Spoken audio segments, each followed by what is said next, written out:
Hey everybody, it's Master Gallengeist here, bringing you my review for Granblue Fantasy, the animation, Season 1 on Netflix.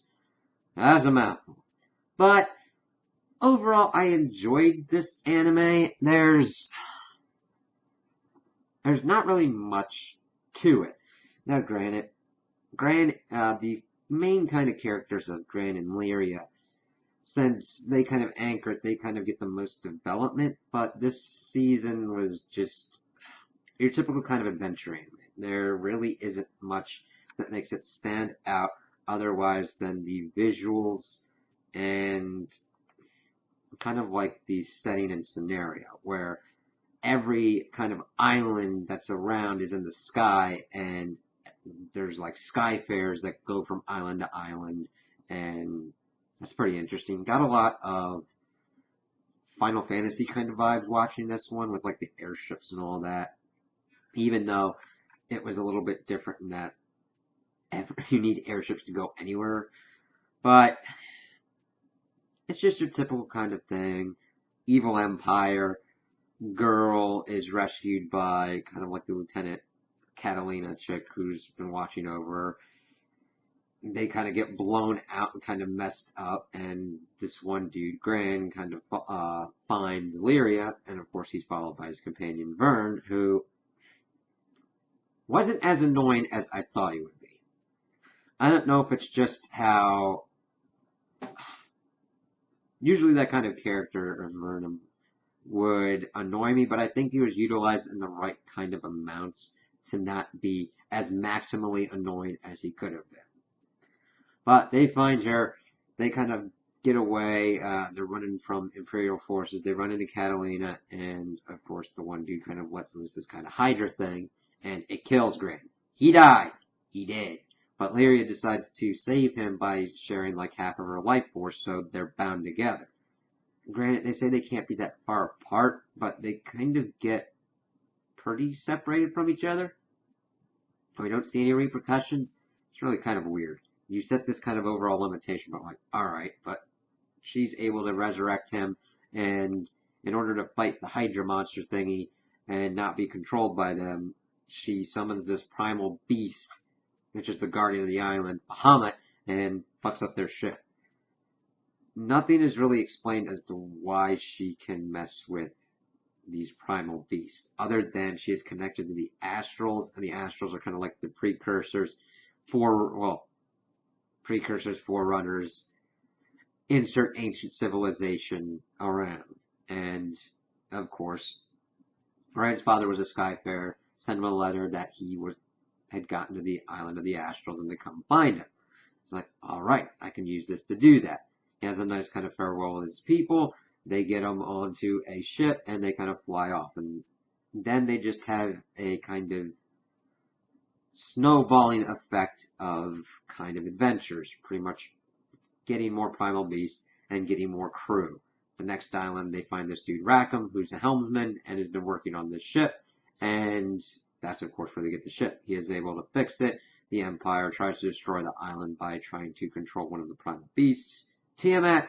Of course, they have a kind of cool fight sequence, and she gets the power. Moves on to the next one, gets another companion, this time a mage, Io. They help her master the Archduke of the island. They get Colossus. So on and so forth, pretty much going back and forth. The only one that kind of like changes up a little bit is the island that's got an ocean on it and is pretty much protected by the primal beast of Leviathan. Here we get a little bit more backstory about Lyria, as this head due to the research project talks about like how she like kills people and everything, and the most interesting kind of character development is that she doesn't want to hurt people, and this is so traumatic that she pretty much tries to hide away from everyone by pretty much like being in a kind of comatose state. They of course have to hop to another island, get the help of another primal beast, Yggdrasil, but Gran is able to go through and show that she has just helped people. She really hasn't destroyed anybody. She has used the power of the primal beast to help. They've been attaining sky maps and pieces to go on and find the island of the Astrals and figure out what's going on. Because the head research dude said that she was pretty much a tool left behind by the Astrals to destroy the world. I'm like, that's kind of weird. You figured out that she's not an Astral and that she's a tool to destroy it. I'm like, okay, we'll have to see how that kind of goes. But this really affects her so much that she just wants to go away and pretty much die. So that way she doesn't hurt anybody. I'm like, damn, that's deep. That sucks. And I can understand that. I'm like, damn, that is a spiraling thought process. But of course, Gran is able to help her out of that, and with the help of the friends that they've acquired along the way, and they go back, and we get to the last episode. Now, granted, they're 13 on Netflix. The last episode is technically 12, as they go back and they have to assist the purification of Leviathan. And this is kind of crazy, because all these people with all these great designs come out of the woodwork. We got a dude who can punch lightning. We got a dude who's essentially an earthbender. We got this fox lady that's got fire swords. This one little dude. This one woman that is like a sword master pretty much, that can turn into pink butterflies.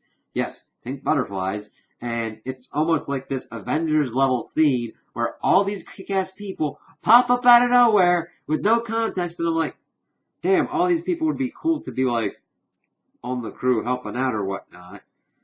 But we only get one dude with an eye patch, Eugen, and he's only joining because he pretty much, we get through flashbacks that his daughter, I believe her name was Apollo, was saved by Leviathan, and we find out that this Black Knight, who is pretty much an important person in the Empire, who's also being followed by this little chick who was able to siphon off Leviathan's power, is also named Apollo. It's like, oh, okay, that's the daughter. Fine, we'll have to see what her game is. If she's trying to mess with the Empire, or the Empire's trying to use her. So we'll kind of have to see.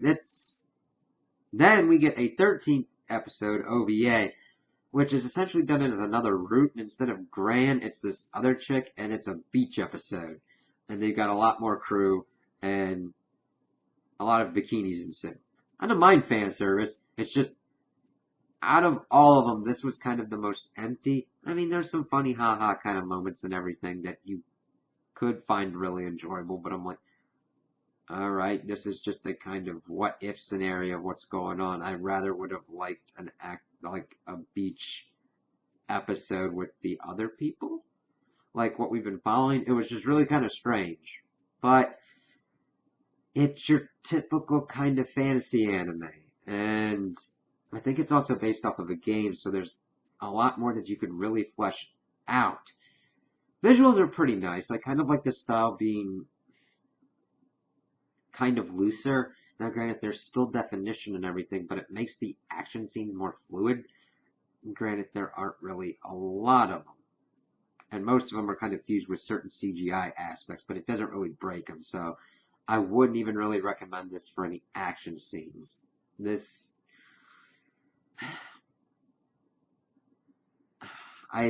Even though I found some enjoyment with it, with certain kind of aspects of like, oh, okay, this kind of reminds me of Final Fantasy. I kind of like the fantasy setting and kind of what they did with Lyria. I overall wouldn't really recommend it because the action scenes aren't really very well, there aren't enough of them to be like, hey, if you're really in the action, watch this. Not a lot of character development done, even though I feel that this is kind of the beginning aspect of it. And it's just kind of there. Again, this is another one of like, okay, anime, we're going to pump out as much as possible, so you kind of have to figure out what to sift through. Is it the worst anime I watched? No. Hell no. Is it the best, or would be something that I would watch on a regular basis? Not really. Not really. So I really wouldn't recommend this unless you're like, I am bored or I need something on in the background to get me through whatever I'm doing. So those are my opinions on the anime. Tell me what you guys think in the comments below. If you liked it, if you didn't like it, if you agree with me, if you disagree with me. Also like and subscribe, and I hope you have a good day.